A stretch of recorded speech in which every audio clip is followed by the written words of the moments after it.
வந்து நைட்டுக்கு வந்து பைத்தம்பருப்பு சாம்பாரும் தோசையும். அதுக்கு வந்து அடுப்பில் வந்து பைத்தம்பருப்பு வந்து கொஞ்சமாகவும் தண்ணி, மஞ்சத்தூள், வெங்காயம், தக்காளி, பச்சை மிளகாய் இதெல்லாம் போட்டு ஃபஸ்ட்டு வேக வச்சு எடுத்துக்கலாம். இப்போ வந்து சாம்பாரை தாளித்து விட்டுக்கலாம். பருப்பு வந்து 4 விசில் வந்துடுச்சு, எடுத்து வச்சுட்டேன். இப்போ வந்து தாளிப்பு கொஞ்சமாக வந்து கடுகு, அடுத்து வந்து சோம்பு, காஞ்ச மிளகாய், கருவேப்பிலை இதெல்லாம் போட்டுட்டு காமிக்கிறேன். ஏன்னா மேலே போடும் கருவேப்பிலை.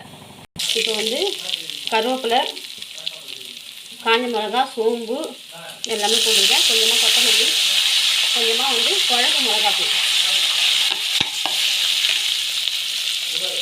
போட்டு நல்லா வதக்கிட்டு வேக வச்சதை எடுத்து கொட்டிடலாம். இப்போ வந்து மிளகாத்தூள்லாம் போட்டு நல்லா வதக்கிட்டு வெந்த பருப்பு தண்ணியை சேர்த்து நல்லா வந்து தண்ணி பருப்பு எல்லாமே வந்து நல்லா மிக்ஸ் ஆகிடுச்சு. அதுக்கப்புறமா கொஞ்சமாக புளி கரைச்சி ஊற்றிட்டேன். கொத்தமல்லி போட்டு நல்லா சாம்பார் வந்து கொதிச்சுட்டு இருக்குது. இந்த சைடு வந்து தோசை வந்து சுட்டுட்டு இருக்கேன். அவ்வளோதான். நைட்டுக்கு இன்றைக்கி தோசையும் சுட சுட சாம்பாரும் ரெடி.